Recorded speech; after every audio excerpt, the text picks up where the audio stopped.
मेरे ससुराल में आए हुए 4 दिन हो गए थे और मुझे अपने पति के रूटीन का अच्छे से अंदाजा हो गया था कि वो रोजाना रात को दूध पीना पसंद करते थे। पर मैं भुलक्कड़ थी। छोटी छोटी बातों को मैं भूल जाती थी और कुछ बातों को मैं सर पे सवार कर लिया करती थी और घंटे उसके बारे में सोचती रहती। 3 दिन मेरे शौहर मुझे इस बात की याददाश्त करवा रहे थे कि रोजाना रात को याद से दूध का गिलास कमरे में ले आया करो। मुझे दूध पीने की आदत है। अब फिर से मैं उनकी इस बात को भूल गई थी और जब वो मेरे कमरे में आकर मेरे पास खड़े हुए तो उन्होंने मुझसे गुस्से से ये बात पूछी थी। मैं एकदम से हड़बड़ा गई और फौरन अपनी जगह से उठी और जब किचन में आई तो मेरी सास अपने कमरे में जा चुकी थी। जब मैं दूध को गर्म करके वापस आ रही थी तो ये देखकर सहम गई क्योंकि मेरे सास ससुर के कमरे से अजीबोगरीब आवाज आ रही थी। मेरी सास बार बार एक ही बात कहे जा रही थी कि अब बस भी करो, मैं थक गई हूँ। अब मुझ में इतनी हिम्मत नहीं है। तुम तो बहुत ही ताकतवर हो मगर मैं कमजोर हूँ। तब मेरे ससुर के गुस्से वाली आवाज सुनाई दी थी। उन्होंने कहा, इसमें थकने वाली कौन सी बात है? अभी तो तुम थक गई हो, चलो जल्दी से फिर से शुरू हो जाओ। मैं ये सुनकर अपने कमरे में आ गई थी और जब मैं सोने के लिए लेटी तो मेरे जहन में यही बातें पूछ रही थी कि मेरे ससुर देखने में तो दुबले पतले लगते हैं मगर मैं नहीं जानती थी कि वह इस कदर ताकतवर थे। इस उम्र में भी उन्होंने मेरे सास की चीख निकलवा दी थी। मैं भी ऐसे ही पति की उम्मीद रखती थी। मेरे पति तो बहुत ही जल्दी सो गए थे। सुबह जब मेरी आंख खुली तो मेरी सास रोज की तरह घर के काम काज कर रही थी और उनका मिजाज बिल्कुल सिंपल सा था। लग नहीं रहा था कि वह पूरी रात ये सब कर रही थी। दिन को जब मेरे ससुर भी घर पर आए तो फौरन ही उन्होंने मेरी सास को कमरे में बुला लिया था। मैं अपनी सास को खाने के लिए बुलाने उनके कमरे के पास गई तो जैसे ही मैं दरवाजे के पास पहुंची ये देखकर मैं हक्का बक्का रह गई कि रात वाला मंजर फिर से मेरी सास से इस बात का तकरार कर रही थी कि मैं थक गई हूँ, बस करो, रहम करो मुझ पर, इस उम्र में मुझ में इतनी हिम्मत नहीं है, यह सब कुछ मैं सह नहीं सकती। और मैं हैरान परेशान सी वापस आ गई थी और किचन में वापस आने के बाद मैं यही सोच रही थी कि आखिर मेरे ससुर ऐसा क्या करते थे जो इस कदर ताकतवर है। आधे घंटे के बाद और दोबारा से यही आवाज की कि ना जाने ऐसी कौन सी चीज है जो इस्तेमाल करते हैं। उनकी वजह से इतनी देर तक एक ही काम में किए जा रहे थे और उन्हें थकने का एहसास तक नहीं हो रहा था। अब मैं दिल ही दिल में ये जानना चाहती थी कि सच्चाई क्या है। तभी 15 मिनट के बाद मेरी सास खुद ही कमरे से बाहर आई थी। कमरे से बाहर आने के बाद उनके चेहरे नॉर्मल थे मगर उन्होंने दोनों हाथ अपने कमर पे रखे हुए थे और हंसते हुए कह रही थी, यह कमर का दर्द ना जाने कब मेरी जान छोड़ेगा। उनकी ये बात सुनकर मैं बड़ी ही मुश्किल से अपनी मुस्कुराहट छुपाई थी। मैं उन्हें कुछ कहते कहते रुक गई थी। अब मैं ये जानना चाहती थी कि मेरी सास उन्हें क्या खिलाती है जो उनकी ताकत इस हद तक बढ़ गई है। मगर उन पे नजर रखने के बावजूद भी मैं उस चीज तक नहीं पहुंच सकती थी क्योंकि मेरा सारा ध्यान इस वक्त उनकी तरफ ही होता था। मेरे पति अपने बाप से बिल्कुल ही अलग थे। वो बहुत ही जल्दी थक जाते थे और सोने के लिए लेट जाते थे और मैं अक्सर आधी रात तक जागती ही रहती थी और अपने पति के प्यार के लिए तरसती रहती। तभी मेरा ध्यान अपने सास ससुर के कमरे की तरफ चल जाता था और वह भी तो थे जो जिंदगी को इस तरह से लुत्फ ले रहे थे। काश मेरे पति भी मेरे ससुर की तरह होते जो आज भी मैं जिंदगी को भरपूर तरीके से जी रही होती। तब मेरे जहन में मेरी सास की आवाज गूंजने लगी। वो ससुर जी को कहती थी, अब छोड़ भी दो, मेरी बस हो गई। और ये बात याद आते ही मेरे वजूद में लहरों को दौड़ लग जाती थी। तब मेरे दिमाग में ये ख्याल आया, क्यों न मैं उनके कमरे में झांक कर देखूं कि वे दोनों ऐसा क्या करते हैं और मेरे ससुर क्या करते हैं जो उनकी ताकत उफान तक पहुंच चुकी है। अपनी सास की निगरानी करने पर मुझे कुछ भी नहीं मिला था। तब मैं सोचती थी कि यकीनन वो चीज उन्होंने अपने कमरे में छुपा कर रखी है और मैं वो चीज देखना चाहती थी। इस वक्त मेरा दिल उन दोनों को देखने के लिए मचलने लगा था। वे दोनों क्या कर रहे होंगे? तभी मैं देखकर सास के कमरे की लाइट अभी तक जल रही थी। मतलब था कि वे दोनों अभी तक जाग रहे थे। तभी खिड़की के बाहर से उनकी फिर से आवाज आने लगी थी। मेरी सास कहने लगी, तुम तो इस उम्र में भी मुझे छोड़ ही नहीं रहे हो। और मेरे ससुर का कहना था कि बस थोड़ी देर और थोड़ी देर बर्दाश्त कर लो, मैं फिर तुम्हें तंग नहीं करूंगा। और मेरी सास फिर थोड़ी देर के लिए खामोश हो गई। मैं खिड़की से झांक कर अंदर देखने की कोशिश की, मगर खिड़की के आगे उनके पर्दे थे, सिर्फ आवाज बाहर आ रही थी। बाहर से कुछ भी दिखाई नहीं दे रहा था। ये देखकर मेरा दिल मायूस हो गया था और मैं मायूस दिल से अपने कमरे में आ गई थी। जैसे ही मैं अपने बिस्तर पे आकर लेटी, तो मेरे पति अजीब अंदाज में बोले कि तुम इस वक्त कहाँ से आ रही हो। उनका अंदाजा मुझे हैरान कर गया था। मैं एकदम से उन्हें पलट कर देखी। अरमान अपनी जगह से उठकर बैठ गए और मुझे अजीब सी नजरों से देखते हुए बोले कि तुम समझ ही क्या रही हो कि मैं सो रहा हूँ, तो तुम कुछ भी कर लोगी तो मुझे पता नहीं चलेगा। उनका अंदाजा मुझे हैरान परेशान कर गया था।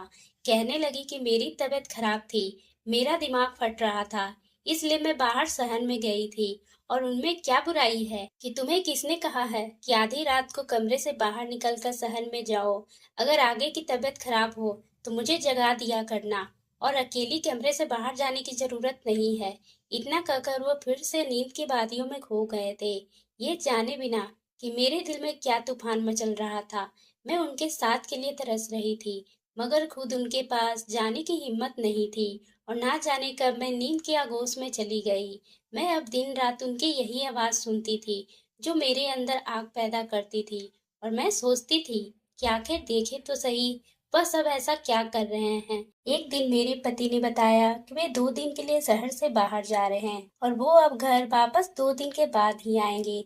जब उन्होंने मुझे ये बात बताई, तो मेरे दिमाग में एक अच्छा सा ख्याल आया और मैं सोचने लगी कि क्यों न मैं इस ख्याल पर अमल करूं।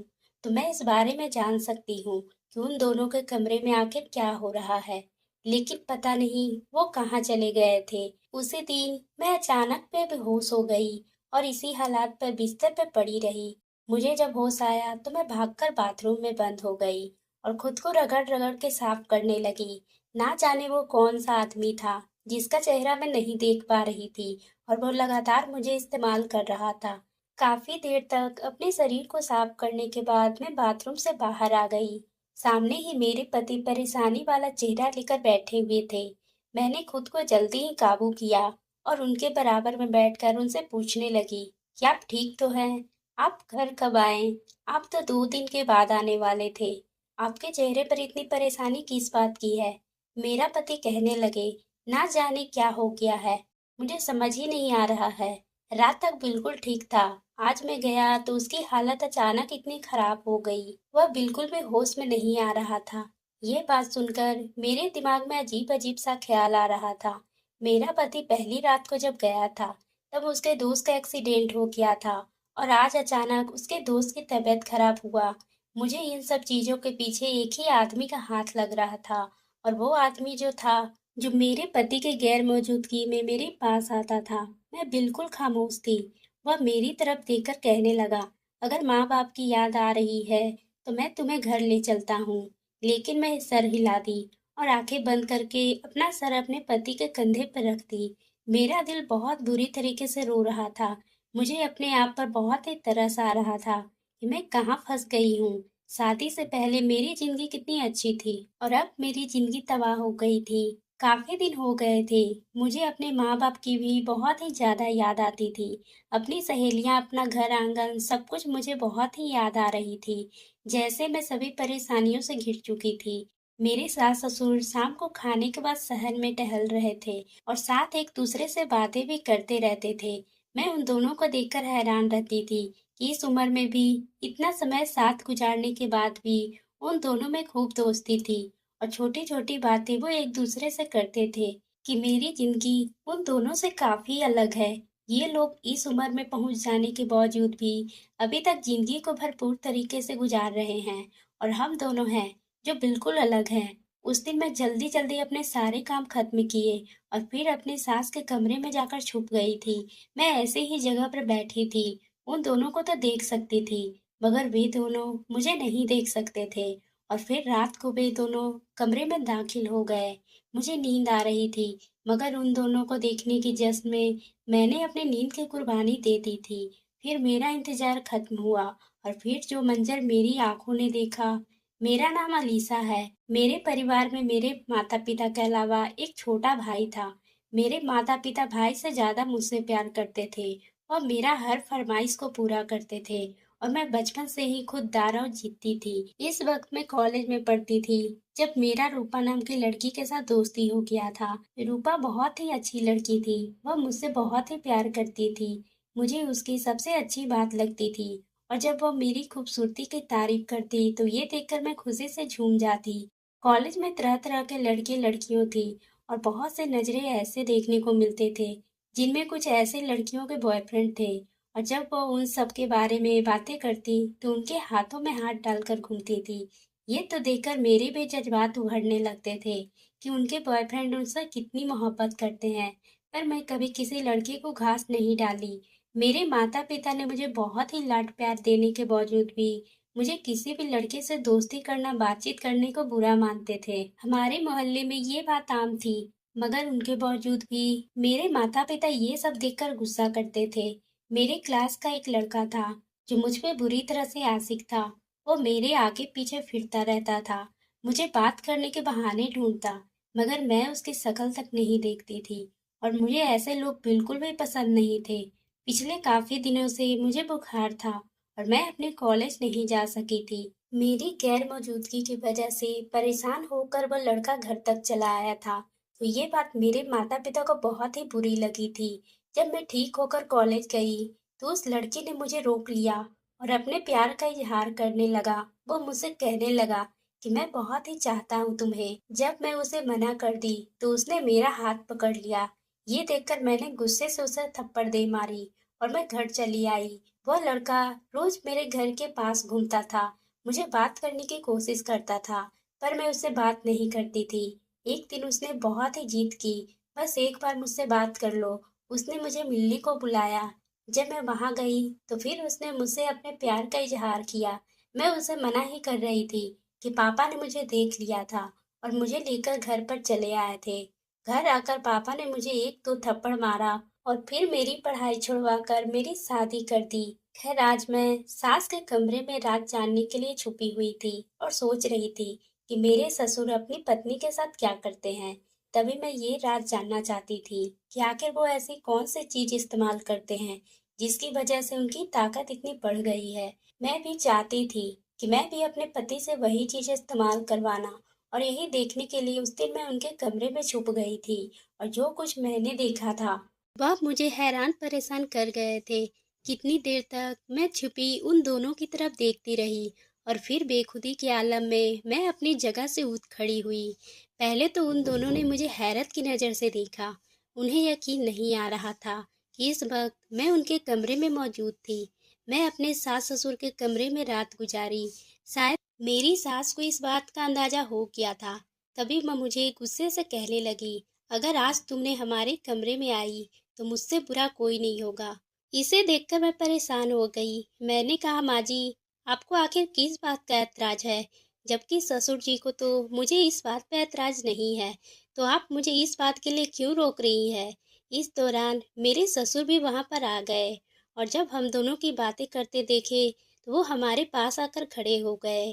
तब मैंने अपने दबे लहजे में कहा, माँ जी को मुझे रात को कमरे में आने देने से मना कर रही है। ये सुनते ही मेरे ससुर को बहुत ही गुस्सा आया और वो सुर्ख लाल चेहरे के साथ उन्हें देखते हुए बोले कि तुम्हें बहू को मना नहीं करना चाहिए। जो काम खुद नहीं कर सकती तुम उसे तो करने दे सकती हो ना। उसके जाने के बाद मेरी सास कहने लगी, अगर तुम आज हमारे कमरे में आई तो मैं तुम्हारे पति को तुम्हारे खिलाफ कर दूंगी।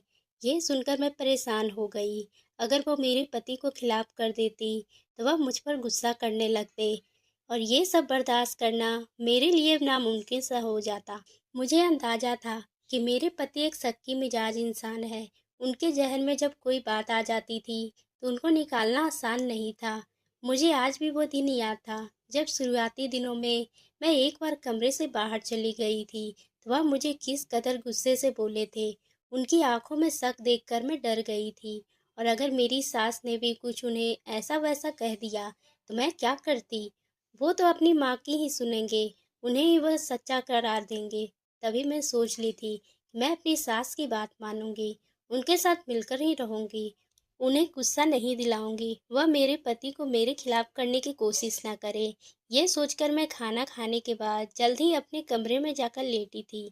मेरा बहुत ही दिल कर रहा था कि मैं ससुर जी के कमरे में जाऊं और जैसा कल मैं सुकून हासिल की थी, वैसा ही सुकून हासिल करूं। मगर फिर जब अपनी सास का रवैया याद करती थी तो चुपके रह जाती थी। तभी दरवाजे पर दस्तक होने लगी। मैंने दरवाज़ा खोला तो सामने मेरे ससुर खड़े थे। वह मुझे हैरत नज़रों से देखते हुए बोले कि तुम आज हमारे कमरे में आने वाली थी, अभी तक तुम आई क्यों नहीं? उनकी बात सुनकर मैं सोच में पड़ गई और कहने लगी, बस आज मेरी तबीयत ठीक नहीं है। मेरे ससुर मुझे कुछ देर खामोश नज़रों से देखते रहे, फिर कहने लगे, मैं जानता हूँ कि तुम क्यों इनकार कर रही हो। मैं उनके चेहरे की तरफ देखा तो वो कहने लगे, तुम शायद अपनी सास की वजह से ये सब कह रही हो, इसके डर की वजह से मना कर रही हो। अब तुम जल्दी से आओ, मैं तुम्हारा इंतजार कर रहा हूँ। मेरी बात मेरे वजूद में उतर गई थी। तभी मैं फिर उनके कमरे में आ गई। वो दोनों यही काम कर रहे थे। मैं भी फिर उनके साथ शामिल हो गई। आज तो मेरी सास बहुत ही जल्दी थक गई थी। थोड़ी ही देर गुजरी थी कि वह अपना काम शुरू हो गई थी और मेरे ससुर को कहने लगी कि आज मेरी तबीयत ठीक नहीं है, आज मैं ये सब नहीं कर सकती। तभी मेरे ससुर कहने लगे, तुम्हारा साथ मसला क्या है और जल्दी तुम थक जाती हो, फौरन यहाँ से आ जाओ। अगर तुम अपनी जगह पर बैठी तो मुझसे बुरा कोई नहीं होगा। और फिर मेरी सास और दोनों के साथ शामिल हो गई थी। काफ़ी देर तक हम इस काम में बिजी रहे। कुछ ही देर बाद मेरी सास फिर से एक तरफ हो गई और कहने लगी, अब बस मेरी हो गई, अब मुझ में और हिम्मत नहीं है।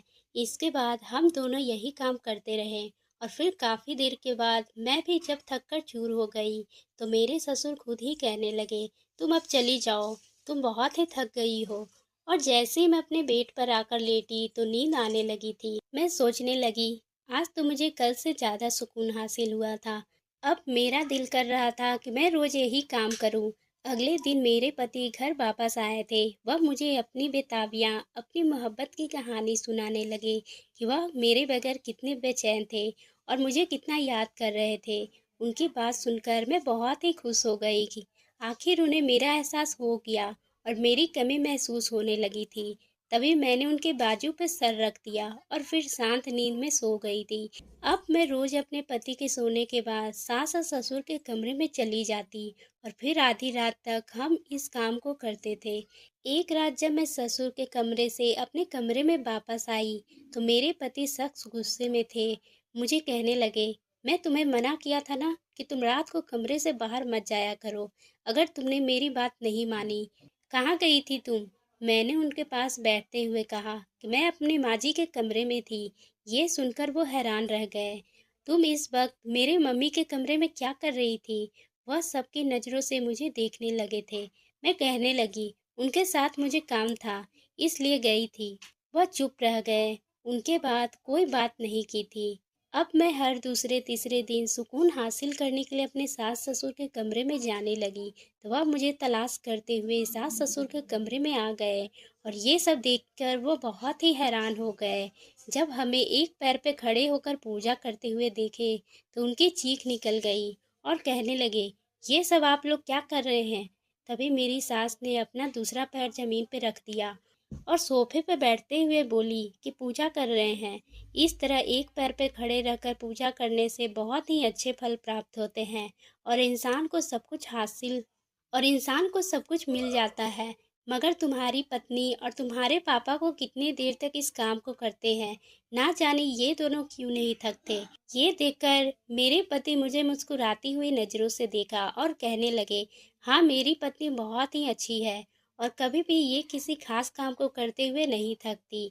ये बात उन्होंने मुझे खुश अंदाज में कही थी।